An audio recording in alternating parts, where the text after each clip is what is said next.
You're listening to Trek FM. Want to join in the conversation and share your thoughts on this episode? Join the Babel Conference, our listeners' discussion group on Facebook. Just type BABEL into the Facebook search field, and we'll look forward to seeing you there. This is Steve Sansweet of Rancho Obi-Wan, and you're listening to the 602 Club.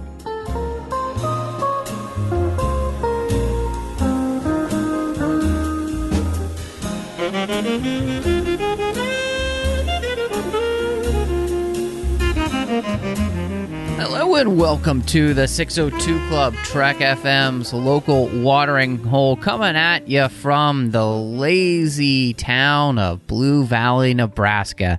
Man, Christy, it's just so wholesome and clean around here. It is, and everybody says, "Hey, how are you?" Hey, like how are you? Like a bunch of weirdos. Yeah, I'm good. How are you? I'm doing really well.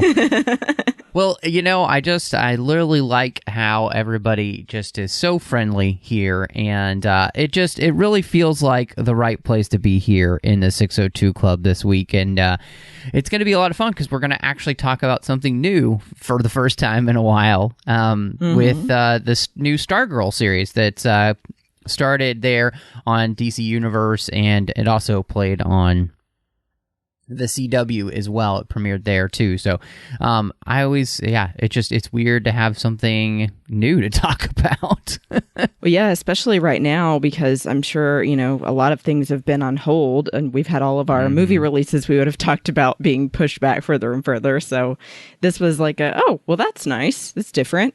Yeah, absolutely. So we'll be talking about that, and we'll be diving in just a second, but just wanted to say thank you to everybody joining us. And, of course, don't forget that you can find us wherever you get your podcast. Make sure you're subscribed, and that way you'll get the episode as soon as it drops. You can also find us on Twitter at TrekFM or on Facebook at facebook.com/TrekFM. You can talk to listeners from all over the world in the listeners-only discussion group called the Babel Conference. That's housed on Facebook as well.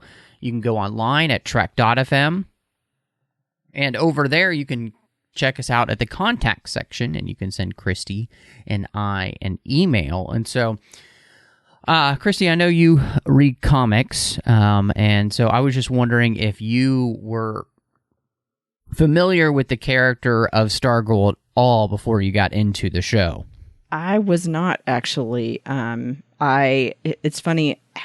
I used to read a lot of comics. It's kind of waned now to where I haven't picked up any in a while, but I'm familiar with a lot of the DC characters, so I had heard of the Justice Society before and Justice League, and I read like Justice League Dark. So the concept wasn't foreign, but no, I had no experience with Stargirl before this episode, so it was nice to be introduced to a new character. Yeah, that's really fun. You know, I hadn't read a lot of Justice Society of America, but I had read some. They had a run called Thy Kingdom Come, where the Superman from the Kingdom Come universe kind of accidentally ends up working with the Justice Society of America, which was really fun. And a great comic book run there. It's a really good read. So, you know, I'm familiar with them in that way. And then, you know, in the New 52, was aware of them as well. And you know, Courtney Whitmore was a part of the Justice Society of America there. So, I like the character from what I knew of them, but I wasn't super familiar with them. And so it was really interesting for me to kind of go back and do some reading and research, because, you know, going from comic to screen is always a crazy thing. And one of the things that I felt like I knew, but I had to confirm, but it was very interesting to me that Geoff Johns had created this character, Courtney, based off of his actual sister, who had actually died in the TWA Flight 800, which had crashed. And so for him, he bases this character off of his sister, which I thought was really interesting, and obviously one of the coolest things to be able to do to memorialize his sister. Yeah, I think when I was reading around the background of the comic and the character and everything too, I thought that it just gives you a totally different feeling about the character as a whole. because even if maybe at first someone wasn't fond of Stargirl in general, I think hearing that anybody goes, well, maybe I should give it another chance, because that's actually really sweet that, like you said, he gets to have this permanent reminder of her. Yeah, and it's neat too. In the show, and Brecca Basinger, who plays her, had a Instagram post with this picture of Courtney, Geoff Johns' sister, and her, and you can actually see the picture on her bulletin board, Courtney's bulletin board as well, as she's packing. So they actually put her in the show, which was neat. So what's fascinating though is that the original series where Courtney Whitmore is introduced is a comic book series called Stars and Stripe, and I actually have been going back and reading it on the DC app because they have all 15 issues there. Oh. And it's really interesting. In that this run, Courtney becomes the second iteration of the Star-Spangled Kid, and her stepfather, the original sidekick S.T.R.I.P.E, who also is in the giant robot S.T.R.I.P.E, and it is written by Geoff Johns, and so that's really fascinating. And then she would later on join the JSA after being given Starman's gravity rod by a character named Jack Knight, and changed her identity to Stargirl. So that's kind of her origin there in the comics. And also too, that was all the way back in 1999. So I mean, this character has been around with us now, for a while. So it's different though, because the show, we kind of use some of that. It's somewhat similar, but the Justice Society of America had died battling the Injustice Society 10 years previous to when we kind of pick up the show, and Courtney discovers the Cosmic Staff, after learning that Pat had been the sidekick to Starman, and it looks like that it might kind of lead to her obviously becoming the character of Stargirl. So kind of an interesting way to take what had been done with the comics and bring it into I guess not only just a more modern era, but they're not quite following all of the footsteps that the comic did, which I think is good, because after reading the comic, honestly, I think the characterization of Courtney is better, and I think it's a nice way to get her to being the character of Stargirl more quickly than kind of having go through that two-step process of first she's the Star-Spangled Kid and then she becomes Stargirl. Yeah, and I think it was interesting too, now that you mentioned that they then made that her father's name, and that he was the Star-Spangled Kid and then became Starman, and then now she's thinking that he's her father in the show. I think that was funny, comparing the two now that I hear that. And two, the whole joke with Stripe-C was adorable. Was that in the comic? Yeah, and what's funny is that in the comic, it's interesting because, the JSA is from the 40s, and, Pat is a part of all of that in the 40s, and somehow has kind of lived long enough to be in the 90s and still look the way he does. And so there's this whole mystery surrounding that. And so they kind of pick up on all of those ideas, and they condense the timeline, and they also just make it, I think, easier for everybody to kind of get into. It's not quite so heavy into the comic book lore, as Geoff Johns knows all of that stuff and is really good at putting all that together. But I think this makes it just a little bit easier to dive into, just for anyone. You don't have to know anything. My wife doesn't know anything about Stargirl, and yet she was she enjoyed watching the show with me. So I think this was a better way to start. And yeah, again, the comic itself, having read 8 of the 15 issues, Courtney is a character I don't really like, honestly. She's just a big brat.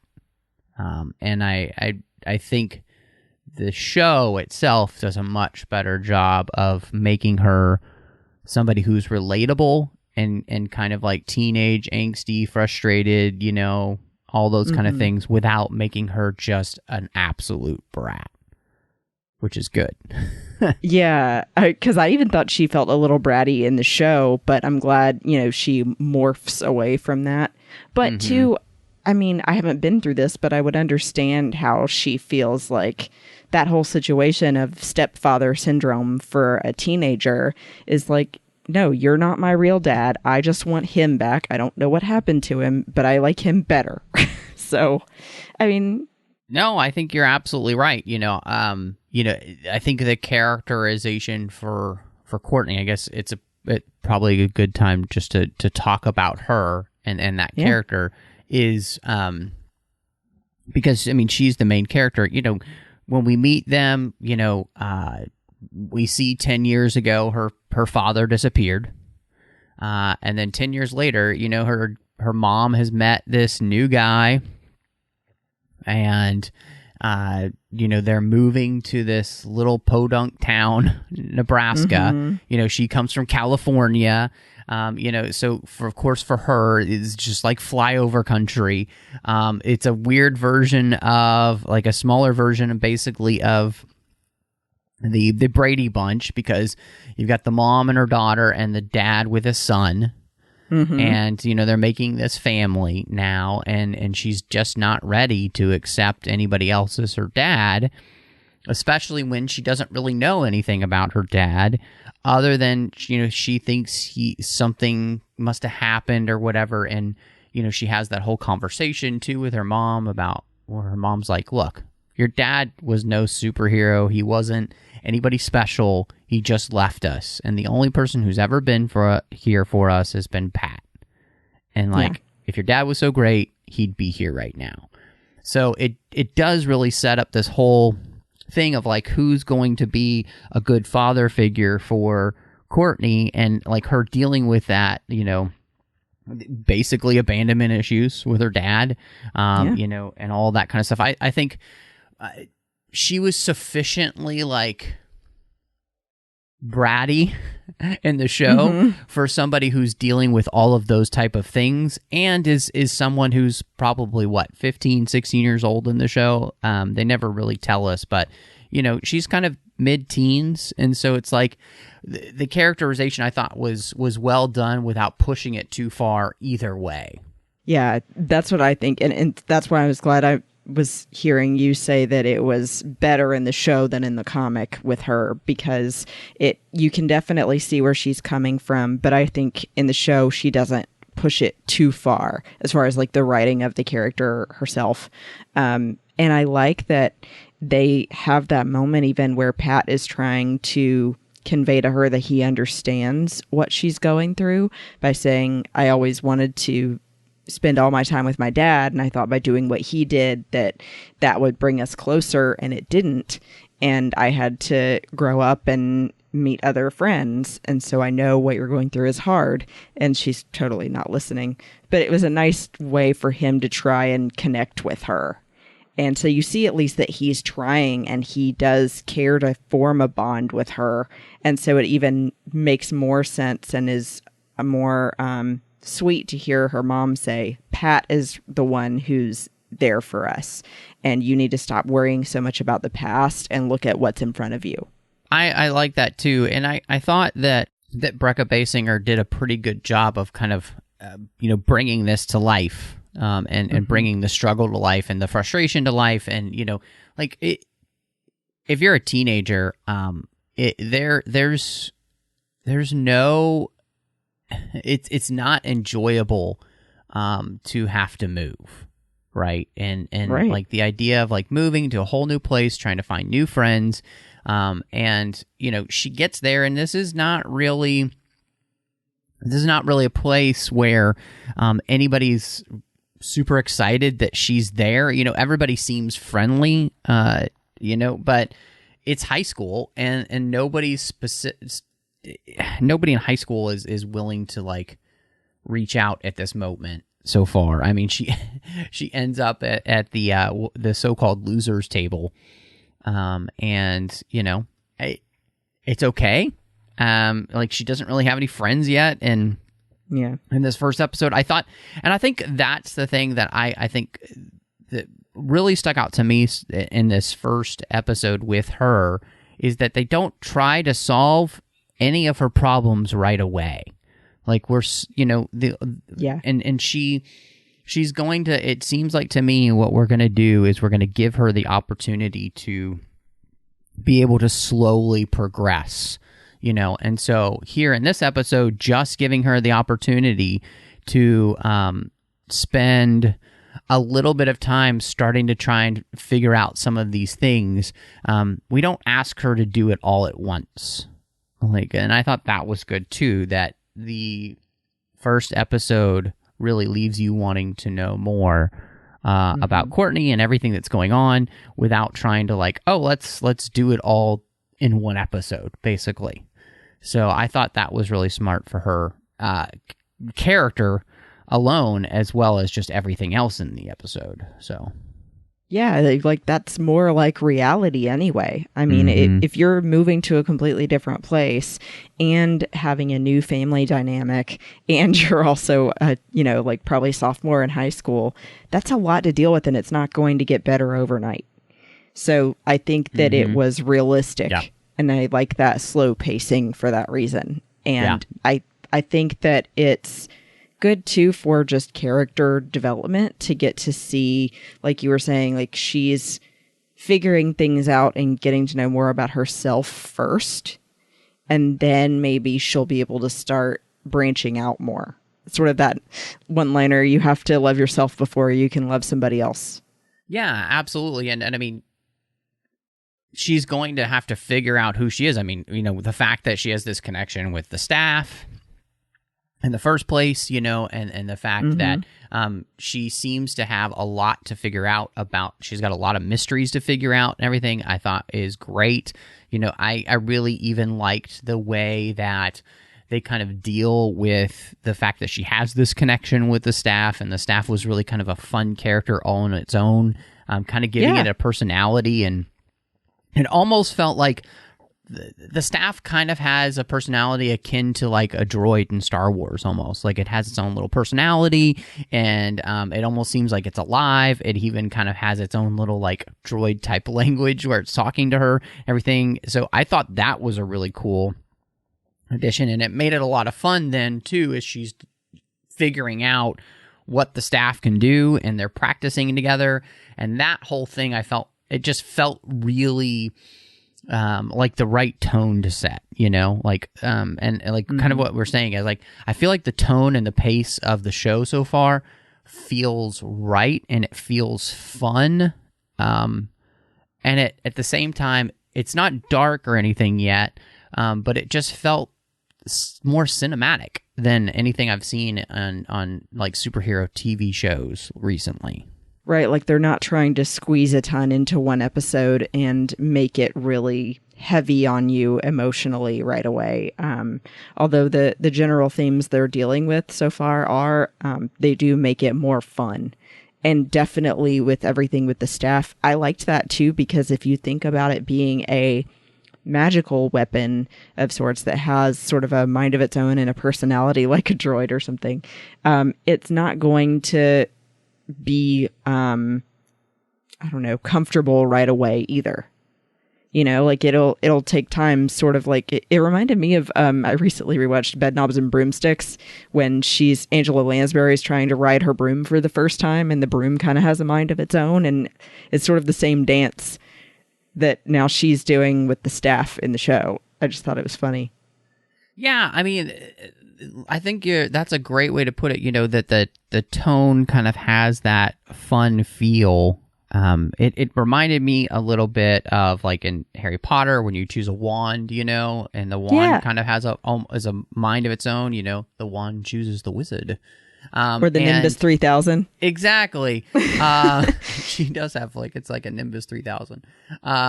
The show really kind of like they mentioned this in some interviews where Geoff Johns said that the tone they're going for is those 80s films and those like Back to the Future or E.T. And I absolutely felt like this felt like an Amblin film, like those 80s movies, those classic 80s movies from the 80s. And there's enough like of almost like a nostalgia type feel to this where it's hearkening back to those type of things, but I think it felt right. Like they nailed the tone they were going for. And I think even like you were saying, like this pace of, we're not rushing to have Courtney get into the suit in the first episode, and we're setting up a lot of interesting mysteries, which I think is really interesting. Like what happened to her dad? Who are the JSA? Who are their enemies? Why doesn't her mom know? Yeah, what does her mom know? What's Pat doing back in Blue Valley when he meets Barbara? When he's like, I was just looking for something. And it was an interesting thing, especially because I watched this a couple of times, and I was like, they kind of set up this mystery about who her mom's working for this company called the American Dream. And they're this organization who apparently has enough sway to have like taken away the gymnastics program at the school. So like what's going on? So here's my theories. For one, I think when Pat said he was looking for something, that it harkens back to Starman telling him, it's definitely not you. You need to find somebody who's worthy of being, taking on my mantle. I think that he was looking for that person, and now he's found it. I also think that the American Dream Organization, it looked to me like maybe they were operating out of the house that Starman was fighting the Injustice Society in. Okay. And that it's all run by the Injustice Society, and it's infiltrated the government. No, I think that's great. What I loved, again, about the pace of the show is that we're really not trying to answer every single question the first episode. And again, when you kind of have a serialized television show, and we've talked about this many times, you need to parse out information throughout each episode in a way that keeps you interested, but also is giving you just enough answers. And so, the fact that we have all of these great questions and we have very few answers so far in the first, in this, very first episode, it's like, it's good, especially because they leave you on the cliffhanger there where, she just escapes Brainwave and S.T.R.I.P.E shows up and it's Pat inside this robot, right? And so it really is, I think they've set up a great mystery and they've created a tone that I think they were shooting for, and they've kind of hit perfectly. And now I'm like, I'm ready for episode 2 with that, Yeah. And I didn't catch if they said how often they're going to be releasing new episodes. Is it weekly like a lot of other shows? Yes, they'll be doing all the DC Universe shows have been weekly. So, yeah, I think it comes out on Monday. So, as of our recording it, we only have episode 1 so far. So, which is just torture because of all these questions. I know. So I wanted to ask you then too. One of them, obviously, the other really kind of main character is Luke Wilson playing Pat, and he's Courtney's stepfather, former sidekick to Starman. And we got our introduction to him, like he's the first person we get introduced to in the show, as he's racing to 10 years ago, try and help Starman and the JSA with their fight with the Injustice Society. And so, what did you think about all that, and him just as our I would say our co-lead of the show? I really like that whole character idea because it, first of all, I think it shines a great light on being a sidekick and makes it more about, no, a sidekick is not just a throwaway character. Sidekicks are important. And actually, I was the one who took the picture. And, you know, Starman brought me along with him to all of these things that he's done. And it was an honor to be a part of that. I thought that was such a nice thing to hear because especially like, you know, how the original Batman and Robin started. I think everyone always thought Robin was such a joke. And so this to me is saying, no, like every sidekick serves a valid purpose and can have some really cool things they can do too. So I like that. And then especially adding later that if, we don't know for sure yet, but if Starman happens to be Courtney's real father, for then her mom to end up with his sidekick is kind of a sweet thing. So I'm hoping that it goes that direction because even though it seems kind of crazy coincidental, I think it's like, you know, probably he was always around in her life. She said, kind of alluded to like they had maybe known each other before. And then now being the natural next person to take care of her is nice. Yeah, I'm going to be interested to see whether they go that way. Because in the comics, I haven't gotten to the point to learn about her father yet. So I don't know the story.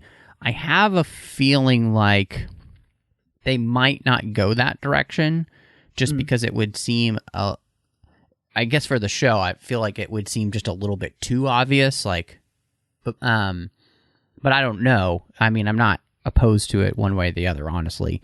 But I do think, you know, the whole idea of kind of, you know, Luke Wilson playing this character, I thought he was really fun.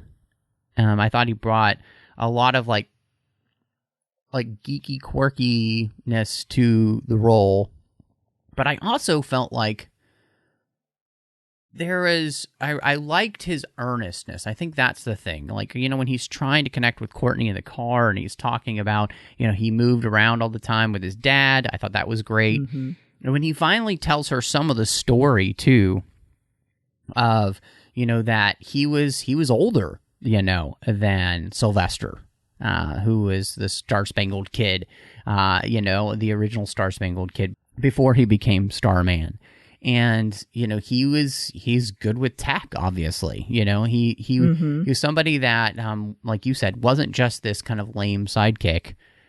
He was actually somebody who could do a lot of stuff. And so created a flying car and S.T.R.I.P.E, as we see. So, you know, this is, I think, a character that's going to be a lot of fun to get to spend more time with. And I really liked Luke Wilson because I think he has enough range to kind of be able to play slightly mysterious, but also very earnest and truthful. And I think that's going to be really important. And I also really liked, you know, when Courtney's like, you know, I'll keep your secret if you stay out of my way, you know, and he's like, no, this is not what this is about. This is about keeping you safe. It's about keeping your mother safe. It's about keeping your stepbrother safe. And they kind of come to this understanding, but one that is not her being able to just get her way, basically. Like, I just liked that he was able to kind of help her see that there's more to this than that. And so I'm really interested to see where their relationship goes. And I do kind of like, too, like you were saying, like when he realizes, like, and he says out loud, "Stripesy," and he's like, yeah, when you say it out loud, it's not great. Right. Yeah, I do have to agree with you, though, too. Luke Wilson, I think, was a great choice as the actor to play this role because he can be so earnest and kind and just really like that classic pure father figure kind of person. And it's nice to have someone playing this character like that. And I think that it's so sweet, too, especially like you're saying that he stresses it's not just about you getting your way, and it's not about, oh, I have a secret that I don't want people to know. The reason that I have a secret at all is because it keeps other people safe. You're even in danger right now because you're now involved in this. So yeah, I like that he kind of gives her a taste of her own medicine and is saying, no, you're not just going to walk all over me. Yeah, I absolutely agree. I was really surprised, and because, I hadn't been reading a lot of the behind the scenes or anything like that, and I thought it was great to choose Amy Smart, who I've seen in many things, most of Just Friends fame. Yeah, exactly. That's really what I think most people know from. But I thought she was great to play Courtney's mom, and she has that scene again where she's talking about how Courtney's father just left them, and the only person who's ever really been there for them is Pat, and now she's trying to say to her, look, you should appreciate that we have somebody here who does want to be there for us. I'm really interested to see where she goes, where her storyline goes, especially we talked about with the mystery with the American Dream organization, her working there. I'm fascinated about that, and I think they picked somebody who I just enjoy having on screen and has enough chemistry with Brecca Basinger and Luke Wilson to be able to pull off the role well. And yeah, I'm just glad to see Amy Smart back and stuff. I really enjoy her as an actress anyway, so I think it was the right choice. I was really surprised and excited to see her back in something too, because I felt like I had only ever seen her in that and maybe one other movie a long time ago, and then now I was going, oh, wait a minute, I know her. So that was nice. But yeah, she plays such a really good, kind mother figure in this show. And then I like too that they haven't answered a lot of questions, particularly about her mom yet.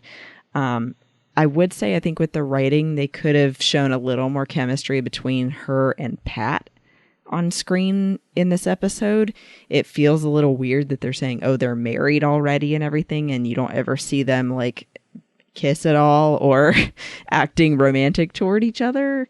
So I would have liked to have more of that, but I think she's definitely a great actress, and I'm anxious to see more about her mom. Yeah, I would agree. It'd be interesting to see just more of that. Will we get maybe flashbacks to when they first meet and that kind of stuff? Because they go to the same restaurant that they met at, years ago, and I think a couple of years ago they mention in Blue Valley. So, and that's where her mom is from. Yeah, exactly. Too. So I think there's a lot there left for them to tell the story, and I think what's great is they just chose an actress that I enjoy being on screen enough to make me want, like you were saying, you've got some more questions about her, and yeah, I think it's just a good choice, and I'm she's just delightful for me on screen. I've liked her in anything I've seen her in. So I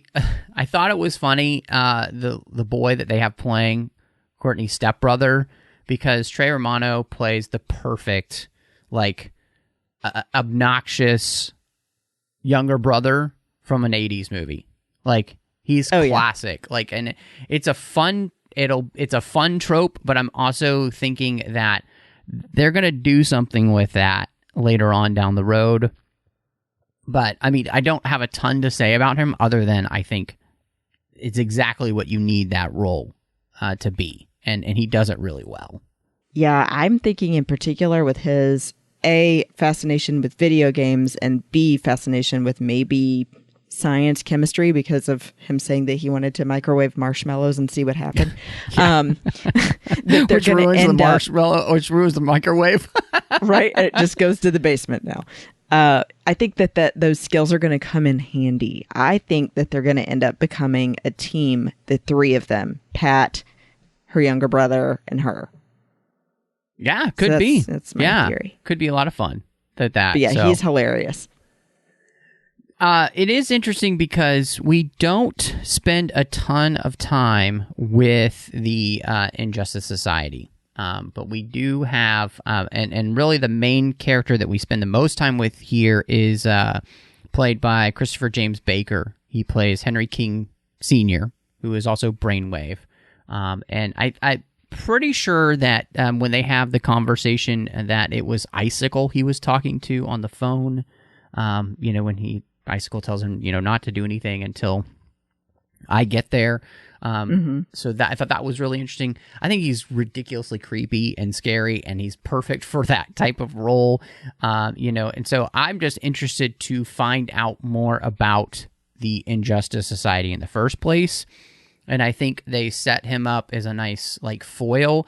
We don't know a ton about him other than the fact too, he has a son, Henry King Jr., who's a complete turd to everybody. And he's the worst to everybody in school. So I'm interested to kind of see where they take all of that. I think, again, you picked somebody who looks sufficiently menacing and pulls that off well for the little screen time that he has, and makes you just want to know what's going to happen next.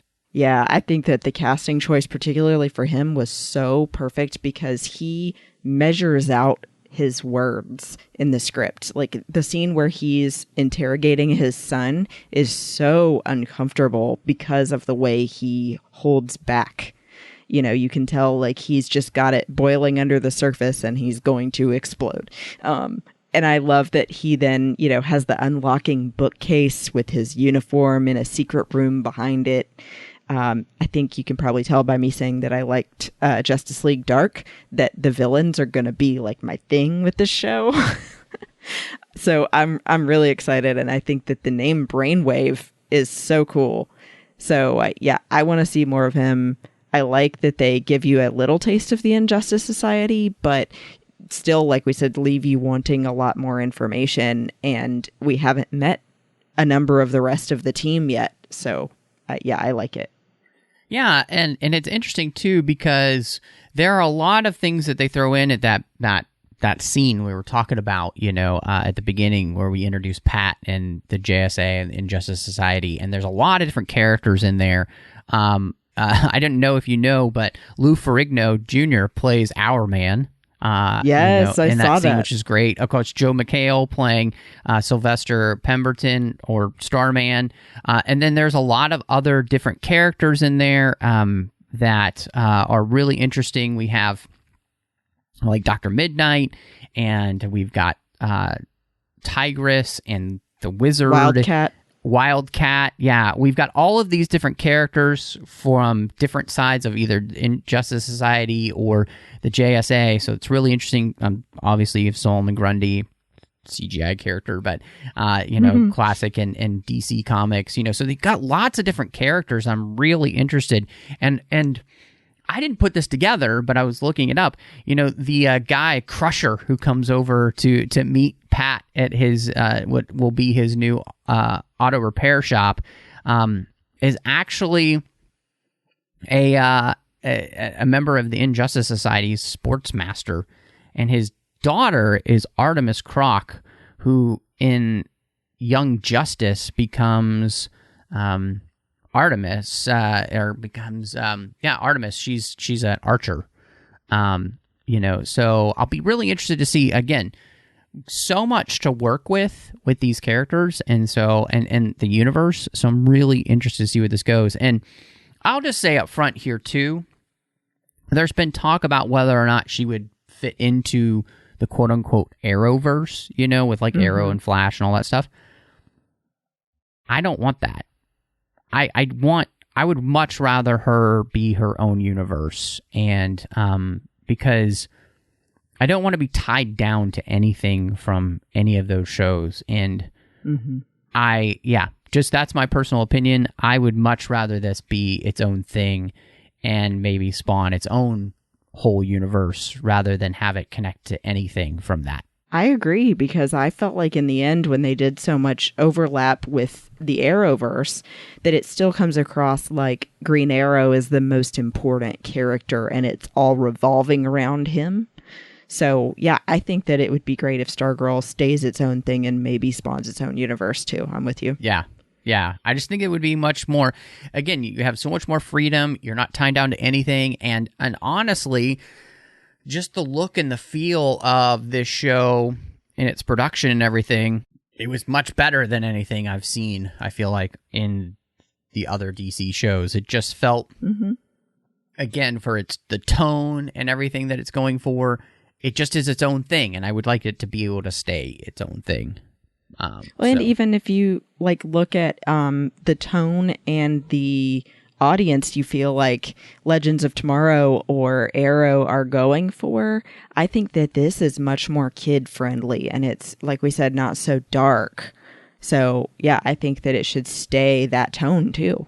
Yeah, I think you're right. I think what this is going for is, again, we talked about it, those Amblin films, and like there's going to be a darkness to those, but I think it's that 80s film type of darkness, which it can get pretty dark. I mean, watch any of those 80s movies.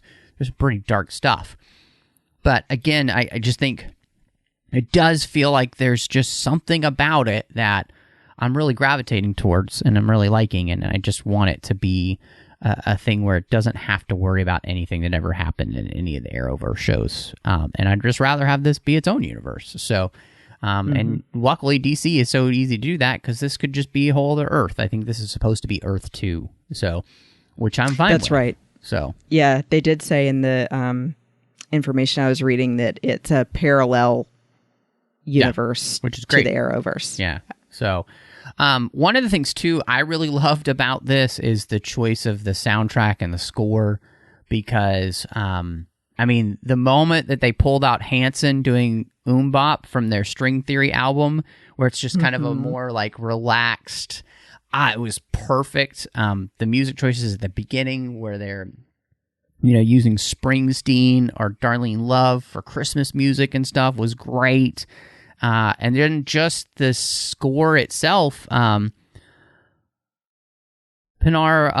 Toprak, I think is how you would say her last name, Toprak. Yeah. She scored Captain Marvel. She did Krypton, the TV show. I thought her music, again, it felt like those old 80s movies where it's kind of like very heroic, John Williams-ish type of thing. Nostalgic. But it just, everything worked about the soundtrack and the score for me. I was really pleased with the needle drops that they had, and then I was really impressed with, and I really enjoyed just the score. I can't wait to be able to actually listen to it. It's not available anywhere right now, so. But all of those things, again, I felt like they did a great job of just capturing. I wouldn't say this show is just nostalgia train, but there's a nostalgia-ness to it, which just feels like a throwback to great superhero shows and great superhero movies, And it feels kind of the way in which, one of the things I love about all the DC stuff is like they can each have their own feel. Like, Aquaman doesn't feel like Wonder Woman, and Wonder Woman doesn't feel like Shazam, and Shazam doesn't feel like Man of Steel. Like, they all have their own feeling, and I think this has just created its own feeling, and part of that was just, again, the soundtrack and the score just nailed it for me. Yeah, I was wondering if you read about the Hanson reference, or if you knew, like, from the first couple of notes they were singing. Oh, I knew. Did you know? It was Hanson. Okay. Oh, yeah. Because I did too. And I went, wait a minute. You guys. I actually had to go and get that album just because I was like, Hanson has a whole album where they do a bunch of their songs and other stuff in, like, with an orchestra. Sign me up. Yeah, I actually have that version of that song on my iTunes already. So, it's great. I was really excited. That was like my preteen years was when Hanson came around. So. Yeah, all about it. That was high school for me. So I remember when that song came out, I literally rode to a Blockbuster so I could buy the single version on CD. That's right. All those things don't really exist anymore. I had the CD. It's okay. So, yeah, no, it was excellent. So, yeah, I'm interested. We only have watched the pilot episode here, but what would you rate Stargirl so far? I would say for... maybe let's do it like this. Let's do it like with interest level. So like out of 5, with 5 being the highest, what's your interest level for the rest of the season? I would say my interest level is a 4.5 out of 5. 4.5 out of 5 iron suits. Because, it like we said, the number one thing is that it leaves you with just enough questions that you constantly, well, I can't say constantly yet, but you're dying to know more. So definitely ready for the next episode to come out. I'm sure we're going to be texting about it when we see it. And it really is so interesting, too, with all the characters, not just Stargirl herself. We don't know more about her mom, about Pat, about his son. I think that it's really got a lot going for it. And it adds in that 80s feel that makes you feel all warm and fuzzy inside. So, yeah, I'm 4.5 out of 5. Yeah, I'd say I'm actually right there with you. I'd say 4.5 out of 5 cosmic staffs. Like I'm excited to, keep watching the show. It was fun. It was enjoyable. The production value of it was good. True. Obviously it's still on a TV budget, and obviously the CGI could always be better in a TV budget. But you know what? It's a TV show, and I'm really impressed by how it looks, and I'm really enjoying it. And I thought it was well cast, and it's a lot of fun. And honestly, and I don't think that this is just like a COVID rating or something because we don't have anything else to do. I genuinely enjoyed the show. And so I'm really hoping that the quality will continue.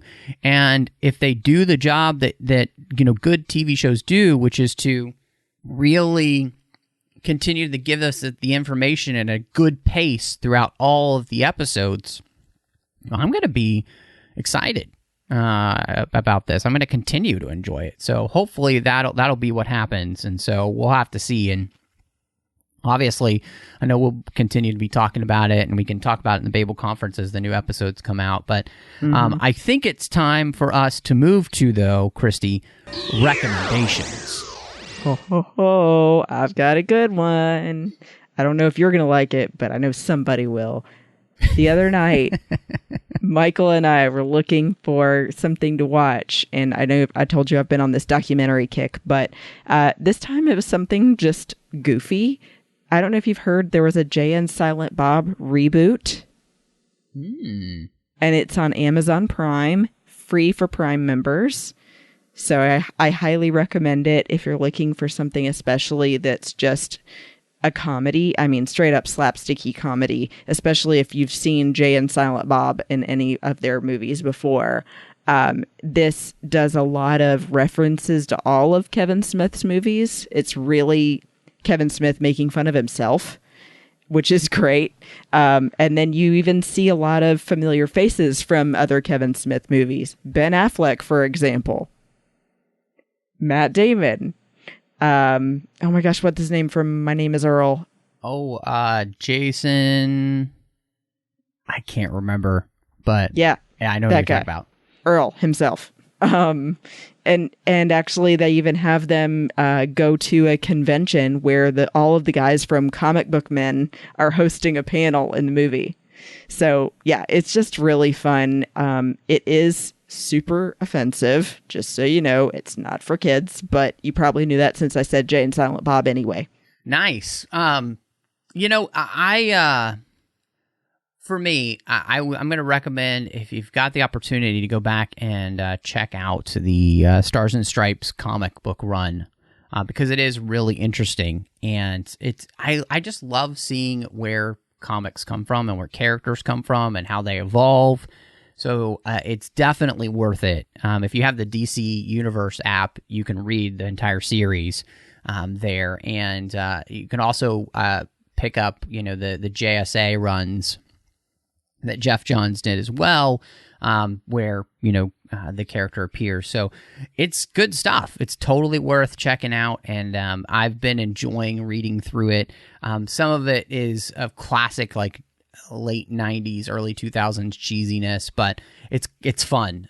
I'm going to recommend checking out Stars and Stripes, the series. And it's only 15 issues, so, I mean, it's not a long thing to read. And also, too, you can check out, they created a collected version of all of those, plus a few other selected comics where Stargirl appears in a new collection called Stargirl, and you can find that like on Comixology as well. So it's all there for you, too, if it's something that you're interested in buying. And I think there's actually... it could even be on sale since the episode just dropped for the premiere. So, but that's my recommendation for the week, because it's been a lot of fun to go back and read that while watching the first episode. So, Christy, if people do want to catch up with you and see what else you've got going on, where can they find you? Come and find me on Instagram, TikTok, and Twitter at Bespin Bell.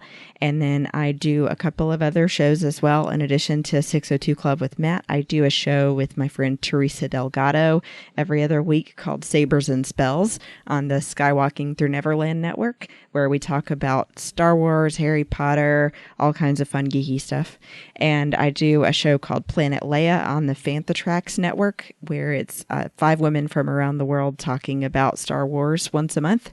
And then I also do a show once a month on the Star Wars Report called Fashion in 5 about men's and women's Star Wars fashion. Awesome. And you can find me on Twitter, Instagram, Letterboxd, Vero under the name MattRushing02. I am here on the network also doing The Orb with Chris Jones as we are talking about Star Trek Deep Space Nine.